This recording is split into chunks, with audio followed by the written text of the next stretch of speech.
I wanted to come up here to bring up this next gentleman because he is one of my best friends. We've been doing business now together for 2 years, almost 3 years, and absolutely changed my life. This is actually a mentor of mine who has literally taught me so much within this industry. He is actually a veteran in the industry. He has been a top earner within this industry for many, many years. So I want you guys to pay very close attention. Make sure you take major, major notes and apply everything that this gentleman has to offer you, has to teach you, has to coach you. Because I'm telling you, if you do apply the things that he teaches you today, your reality will be better than your dreams have ever been. So, if we can all please stand up, get as loud as you can. I want to keep it up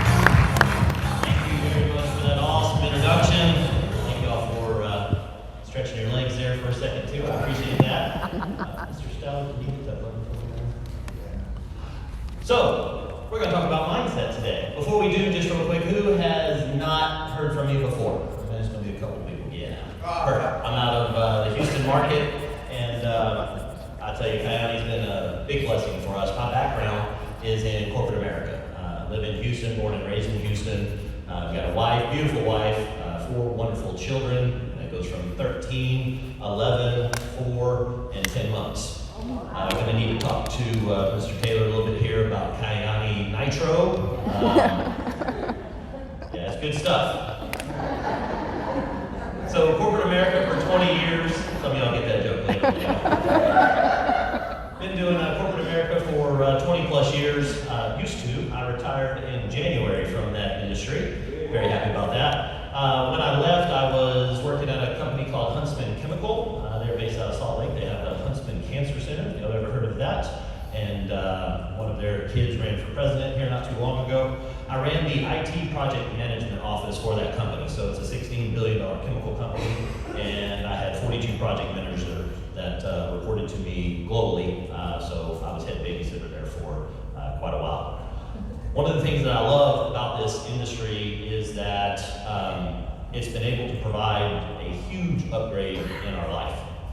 If you guys will take hold of this and not do it as something that you're just going to play with, but you're going to learn the skills of, because it is a profession. It's like anything else. It's like playing football. It's like whatever you're doing for a living now. There's a way to do it, and there's ways that don't work so well. If you'll figure those things out, if you'll keep doing what you're doing, coming to events like this, taking the notes, applying them, it can absolutely change your life like it has ours. My wife was retired. She was a school teacher for 10 years. Now that I'm out, we have a couple different businesses, but this one is where the passion is. This one is unbelievable. My previous company that I was with them for 7 years. I had about 350,000 people in that organization. I was in the top 350 with that company, so top 0.1%. That got us on the cover of Successful Home Magazine a couple years in a row. And a lot of people came to me, wanted me to come play for their team after they saw that we figured out a couple skills. I'm a businessman. I'm going to look at every opportunity that's out there, and I'm also real good at saying no. And I'm real good at asking a lot of hard questions. And so when a buddy of mine called me up about Coyote, I said, sure, I'll take a look at it, tell you what's wrong with it, why I need to come do what I'm doing. Because he was talking trash too, so we were having fun. When I got done taking a look at it, I went back. It's been about 3 weeks investigating, and finally ended up coming to Dallas to take a look at a little event, and it was called Homecoming a couple years back. Yeah. Oh, yeah, for that. And what I saw was something that was very, very impressive. One of the things I saw was Mr. Carl Taylor was actually on stage, and I was like, wow, I like this, because leadership and founders of a company is absolutely everything. You can see a lot of great products that are out there, but if they don't have a very good leadership team at the helm, it doesn't matter. You guys have no idea what you're a part of. Maybe you do, but you probably don't. There's a lot of nonsense that's out there. I've seen a lot of it. This is a wonderful, wonderful place to be. And so with that, that's a little bit about my background. I'm going to talk about mindset today. Mindset is, without a doubt, in my opinion, the most important thing that you can possibly have in this business. Because without this, it doesn't matter how great the product is, it doesn't matter how great your upline is, it doesn't matter how great the leaders are. If you don't have this, you will not be here very long. Right. So, just so y'all know, I'm very blunt. I don't do a lot of sugarcoating. Is everybody okay with that? Yeah. So, it all starts for me with desire. If you don't have desires, you're not going to keep doing something. If you're going on a trip, do you get with your wife, grab the suitcases, grab the kids, get everybody strapped into the car, make sure it's full tank of gas, get in the front seat, look at your spouse next to you and say, where do you want to go? You don't do it in that order, do you? When you do this business, don't do it that way either. You need to figure out where it is that you want to go first. If you're not clear on that, you're probably not going to get anywhere. Pretty basic thing, but it's unbelievable to me how often this is overlooked. So what I tell people when I talk to them, I say draw 4 boxes on your paper. So draw 4 boxes. The first box, put the word desire in it. Second box, vehicle. Third block, internal resources. Fourth block, external resources. So let's use an example. Let's say that your desire. Anybody been on a fun trip, or let's do it this way. Anybody want to go on a fun trip somewhere? Show of hands. Yell out a couple different places you'd like to go. Fiji. Let's go Fiji. Everybody okay if we go to Fiji? Y'all be all right? No one's going to complain? I don't want to go to Fiji. Okay, everybody good. So you decide you want to go to Fiji. What if I said, hey, tomorrow morning, 9:30, meet me at the tarmac at DFW. We're going to load up the J Factory jet. That's our team name that we have. Load up the jet. We're going to go to Fiji. Who's going to be there at 9:30 in the morning? Cool. So that means there's a desire. All right. Now what's interesting is nobody said, well, Casey, would you explain the jet to me first? What type of engine does it have? Is it a GE engine? Is it a Rolls-Royce engine? Does it have 11,500 foot-pounds of thrust? What's its gas mileage? Will it get there? Nobody asked me any of those questions, right? I said, y'all want to go Fiji? You said, yeah. I said, you're going to take a jet? You're like, cool. There's a very important lesson in that when you're also recruiting and talking about this business with people is we get so hung up into how does the engine work that we forget about the important thing, which is what is their desire. Figure that out first. The rest of this is a whole lot easier. This goes for you as well. Now, the next thing is, once you say, yep, let's do the jet, that's cool. So tomorrow morning, 9:30, you show up, you jump out of the Rolls. Of course, it's a Rolls-Royce, right? I mean, we're getting ready to get the private jet to go to Fiji. So you get out of the car, you're walking up to the plane, you see the steps, you walk up the steps, I'm behind you. As you walk up, you turn to the right to go to your seat. I yell at you, say, hey, where are you going? Well, I'm going to my seat. We're going to Fiji, baby. Let's do this. I was like, we're going to Fiji, but you shouldn't have turned right. I need you to turn left. I need you to go sit in the cockpit. You're flying. Oh, no. We still going to Fiji? No. On the front row, no hands, no nothing. Just going. Why is that? Because you don't know what all of this stuff is. There's a lot of buttons, a lot of dials. You don't know how to fly the airplane. You got to know how to fly the airplane. Interesting, huh? So with this business, what's really awesome is you're going to learn about how to fly this airplane. And it's a really simple thing to do. It's kind of autopilot. There's like 5 buttons, and you push that, and then you can come back and have the mimosa with us in the back seat. That's how you fly this airplane. But if you don't know how to fly the airplane, it doesn't matter how big your desires are. But it starts with your desire. That makes sense to everybody? Yeah. After that, truly, 9:30 in the morning, now that we got a pilot, you don't have to worry about flying. You can go sit in the back. Are we still going to Fiji again? Yeah, heck yeah. Heads nodded, okay. Are you going to be there at 9:30 in the morning? Are you going to be able to go with me for a week? Some of you all, well, I got to check with the babysitter, and I got to call my boss, and I got to check with my wife, and how much is it going to be when we get there? A couple external resources come in. You got to have your special pillow, you got to have a charger, you got to have all these things to go with you on this trip. If you don't have all of those, you ain't on the trip. So it's important that you have all 4. Now what's going to be interesting is when I get done with you here today, I'm hopefully going to be able to put a big X in this box for you that is really not about the external resources. A lot of y'all aren't going on this trip. So let me fit this for you. You just wrote down all those cool desires, right? You got it down to about 3 of them after Alyssa just beat y'all over the head with the 2 before to get you down to those 3. She's do so awesome. Give her a hand.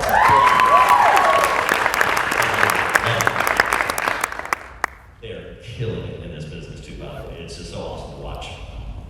With this, once you get it down to your desire, you guys understand what that is, but you're not doing the thing with this Kiani vehicle that Mr. Taylor talked about last night. And this thing is like a jet engine, freaking awesome airplane. Just get in the thing and let's go.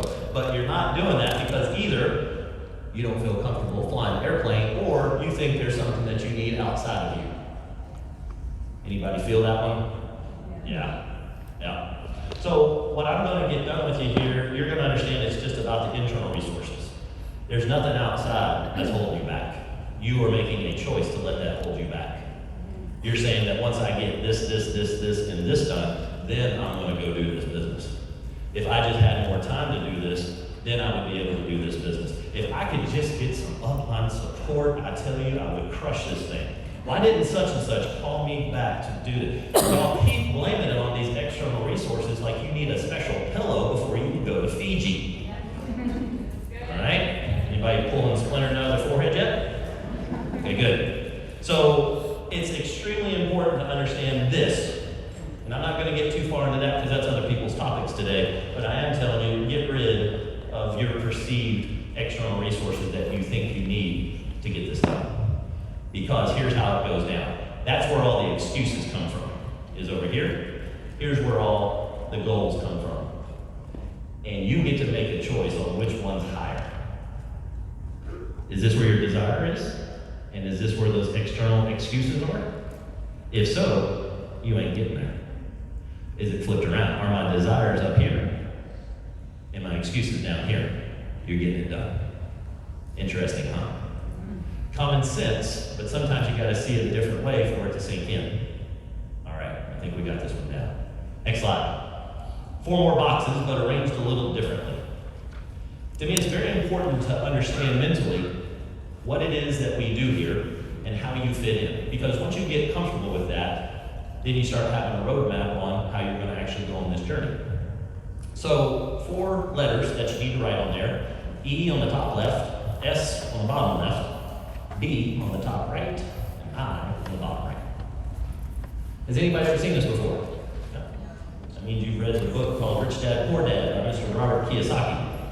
Now, some people think he's a little weird. I agree. But it doesn't mean there's not good information coming out of that person's mouth. Quick little side note here, don't let your opinion of somebody keep you from the information they are putting out there.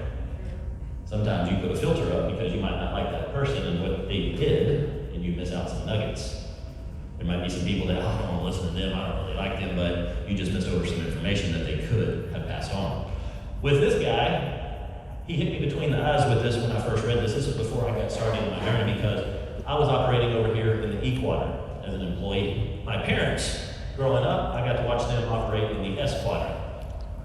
That's being self-employed. That's being an entrepreneur, right? But entrepreneur is broken into 2 buckets, in my opinion. There is self-employed and there's business owner. 2 different ways of being an entrepreneur. Most people, when they think of being an entrepreneur, think of the S quadrant. My parents had their own business. They had a couple of them. They worked their butts off. Anybody ever heard the term, the business owned them? Yeah. That was it. They had to be there to open. They had to be there to close. They had to be there when they were sick. They had to be there when they were tired. They had to be there when they wanted to be on vacation. They had to be there.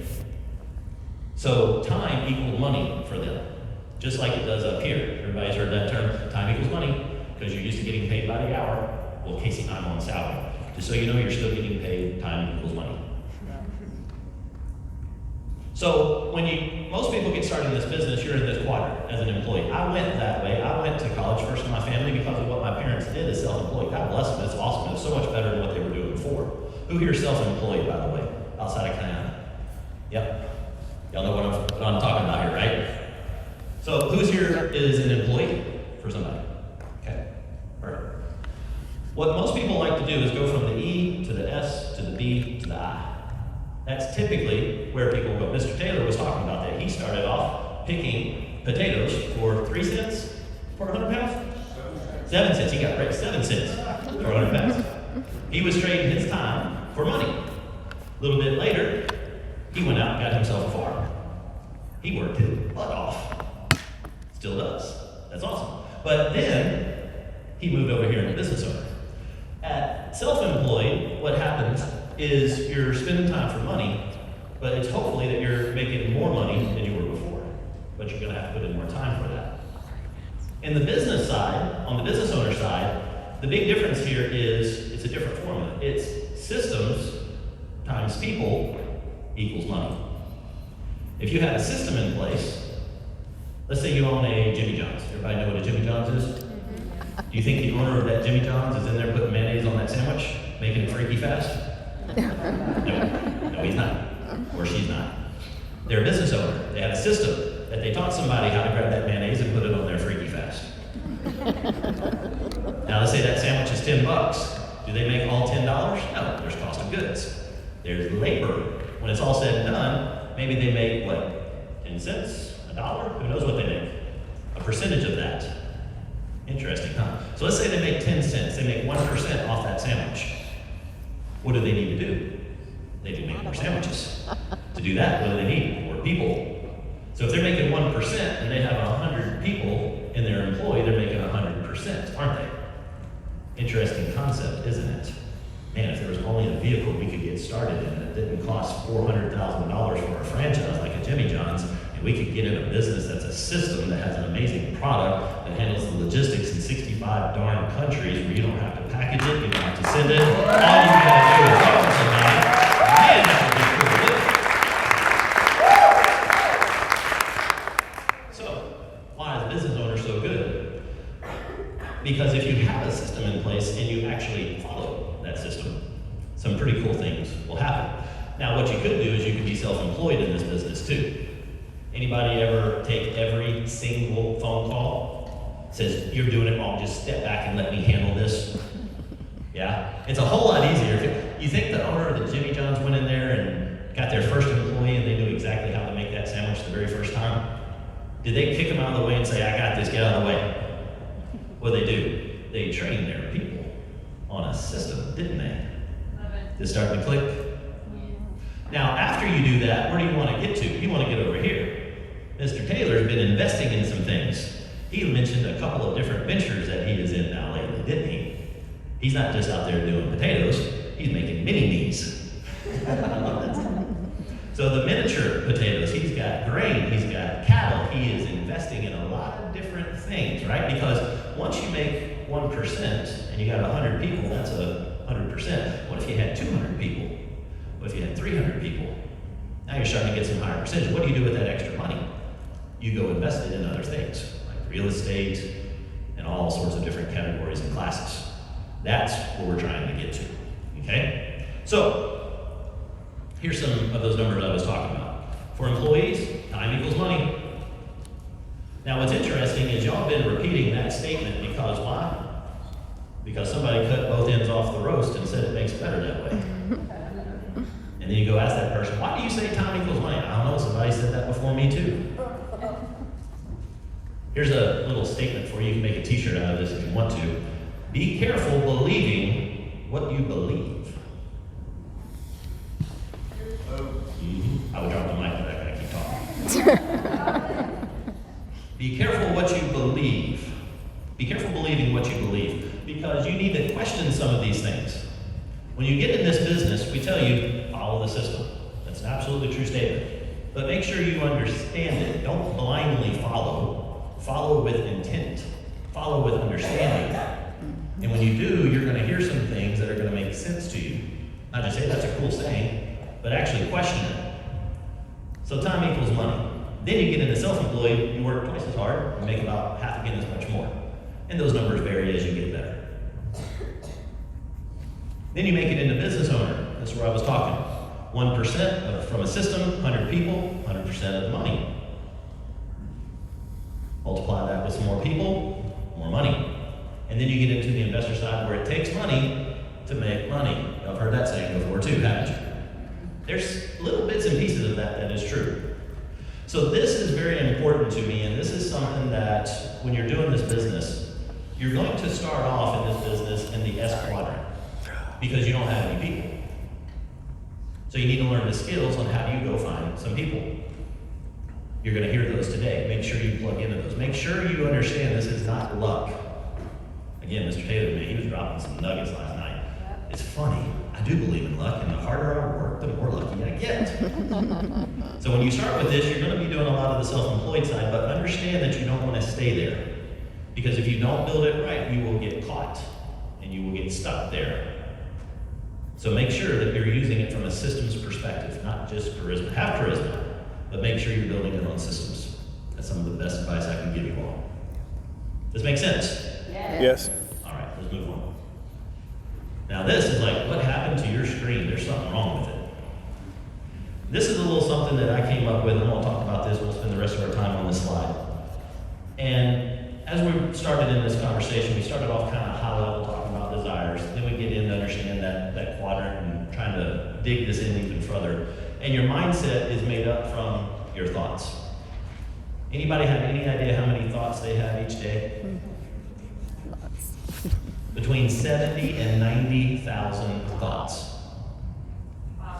Some of you are like, I don't believe that. That voice that just said that, that's who we're talking about. What voice is he talking about? That voice.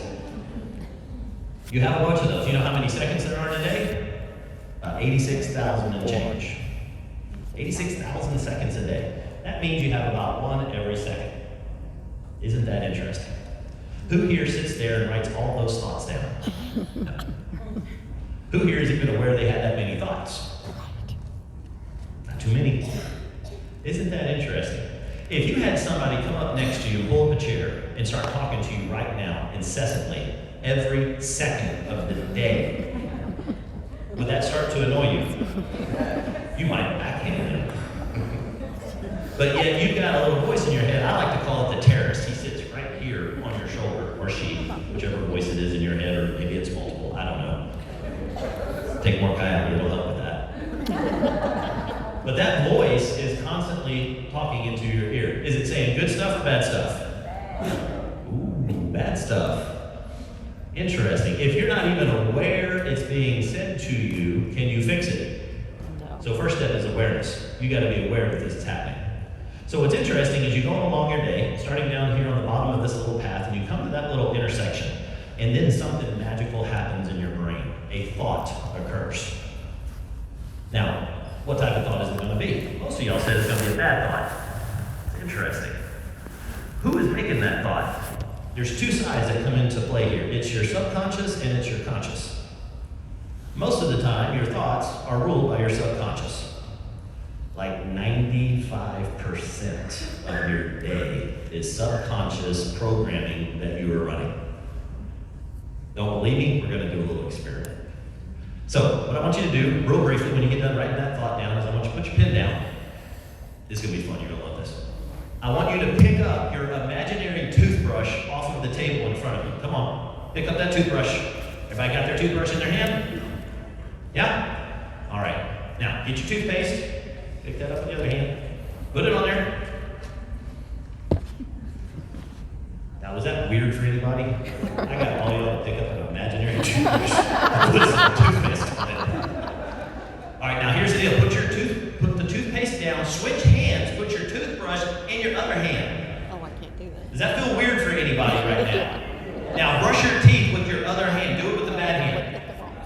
Y'all don't even know how to brush your teeth right now with an imaginary toothbrush, and I got a room of 150 people to do it. I'm so proud of myself right now. It feels weird, doesn't it? What is that? That's called a program, folks, and you are running a different one right now. That's so good. And you feel alive about it, too. Y'all are excited about the damn toothbrush. So what did we just do? We went along this little path right here. We came to that intersection, and at first I had you go to the left. And when you got on there, you ran a program. The toothbrush program. You got a bunch of them, by the way. You got one for driving. Has anybody ever driven their car and they teleport from where they started to where, yeah, it's like, whoa. Did I just run over a whole family of squirrels? Or what just happened? How am I here? That was 45 minutes and I'm here, and I'm not quite sure how I got here. That is a 2,000 plus pound vehicle traveling at an average speed of 53 miles an hour for quite a long distance, and you don't know how you got there. Does that ever freak anybody out before?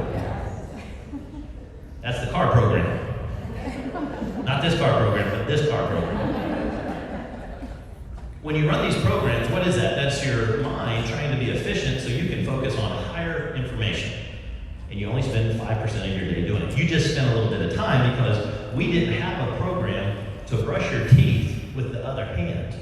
When you get home tonight, I really want you to do this. I don't know if you do it in the bathroom, in the shower, I don't know how you brush your teeth, but use your other hand when you're brushing your teeth. It will mess with you. Why can't I brush my teeth? When you're doing that, you're being creative, aren't you?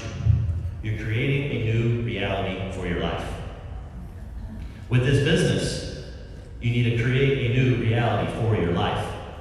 You probably haven't done this before. You haven't ever been in this quadrant before. It's freaking you out a little bit, isn't it? So how do you get familiar with something? You keep doing it. How do you do that? By conscious thought. Stop running the program. Stop going back to your base, because that base didn't get you to your destination, did it?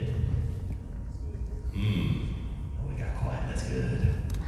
That means it sunk in. So, when you're running the reactive program, here's what you need to do is you need to be aware of this. How do you break this cycle? You become simply aware. Who's aware? That's your soul paying attention. When you hear that voice in your mind, who is it that heard the voice? Okay, so this is getting deep. I thought we were going to learn how to sell coyote.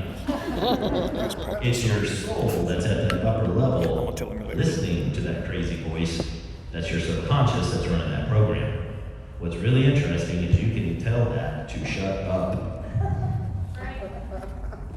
Or you can choose not to. And you have that option 80,000 times a day. Who's winning right now? That little terrorist is kicking your butt, isn't he? He's good too. Just as soon as you shoot him in the head, he shows up on the other shoulder with the next thought too. You can't kill him. I've tried. You can't kill him. He comes back. But what you can do is put a muzzle on him. You have a choice to do that. So here's how you do that. First, you become aware. And then you pull that little C out there. Watch this now. Reactive. Then we move that over a little bit. We put that C in the front.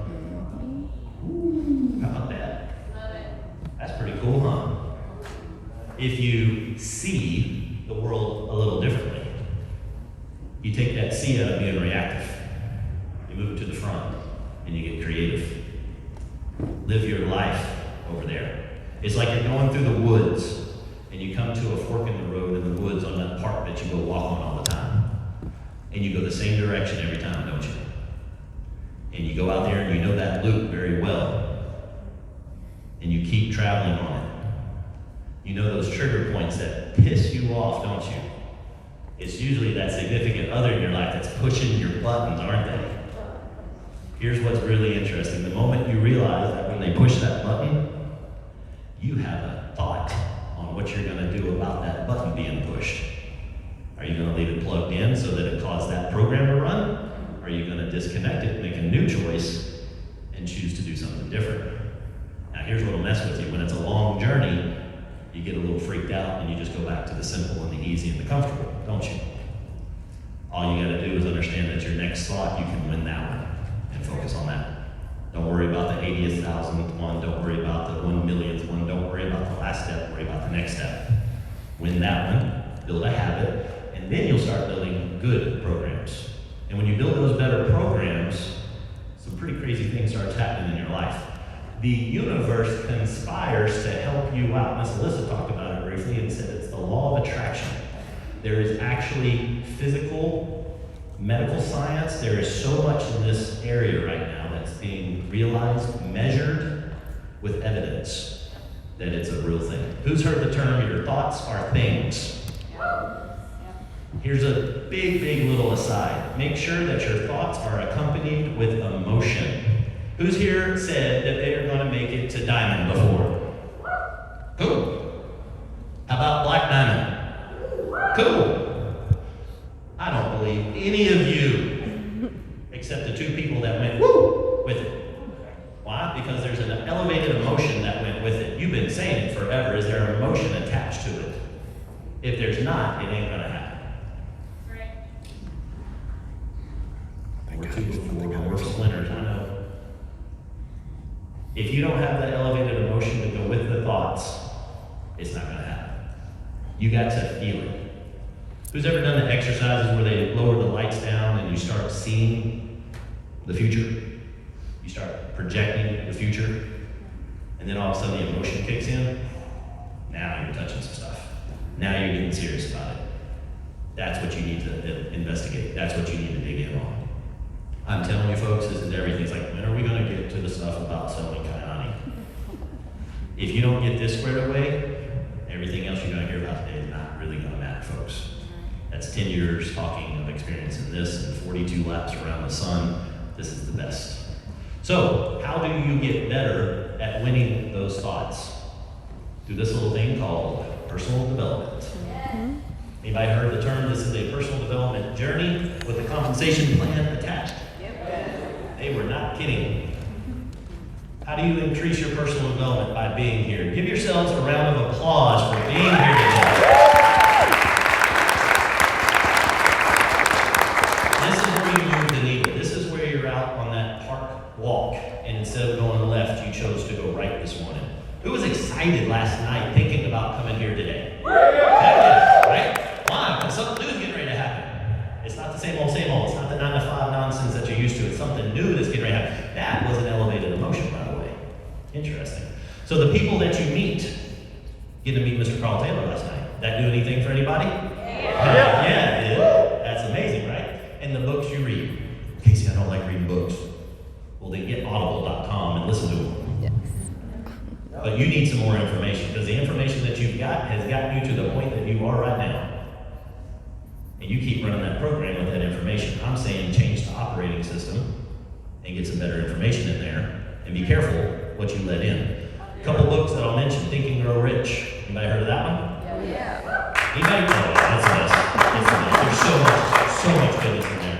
And it's interesting, that was written back in the 20s, and there's some talk in that about it being that frequency that your brain sends out, and it's a receiving station and all of that. Well, this guy that wrote this book has actually found the medical science about what that's called. It's called the pineal gland. I would highly recommend you look into that.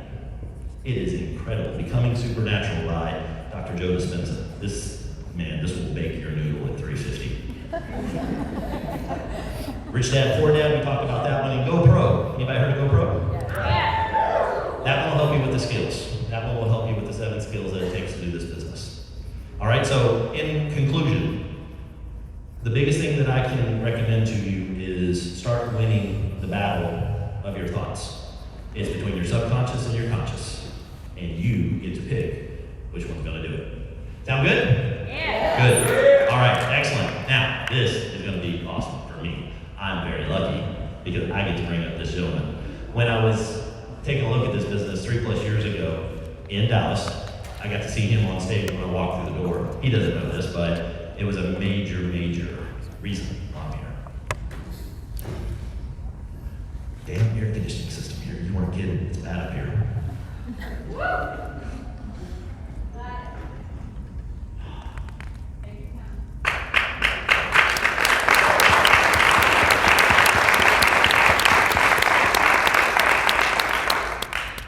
The elevated emotions make all the difference. They do. They used to bother me. Now just let them out. Because if he had done what he did, if his wife hadn't said what she said, he would have said what he said. I would have joined, and there's a whole bunch of people that would have been impacted with what we have. That was a major thought point in my life. Pay attention to those. So, I'm gonna stop crying up here. I'm gonna invite one of our founders of the company, somebody that I admire greatly. Please help me welcome Kayani founder, Mr. Carl Taylor.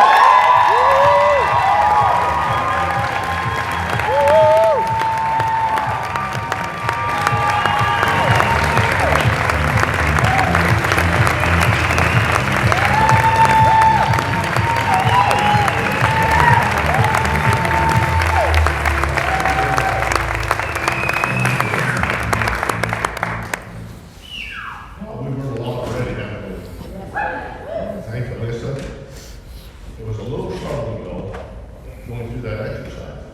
I felt like it was killing or eliminating some things I really cared about. But it was very valuable for me to help focus my priorities too. I hope it was for you. Thanks for exercise and your training. And Casey's doing a great job, thank you. I always learn a lot when I come to any event like this. Learn from you, learn from your friendship, and from your wisdom, and good common sense. One of the things Casey said, I'm going to deviate a little from what I was going to say for just a minute. He mentioned he used to work for the Huntsman Corporation. And I studied a little about John Huntsman Sr., not the one who runs for president, but John Huntsman Sr., who founded that company. And so I actually read a book, believe it or not, Farmer, and didn't have any pictures, and I read it anyway. One of those books that he'd written. And he was an amazing, amazing man. And I've always pictured him having kind of a reverence for the Huntsman Corporation, even though they're a big pharmaceutical that produce plastic and sometimes things people don't like, the integrity that he possessed. So just a kind of fits into what I was going to talk about, but he had people that he cared about that died of cancer. And he didn't like it. So he thought, I'm going to do something about it. So he's a billionaire, but he would be a billionaire more times over if he wasn't so passionate about trying to cure cancer. So he started and funded the Huntsman Cancer Institute in Salt Lake City. And if you live west of Mississippi and you've got a cancer problem, that's where you go.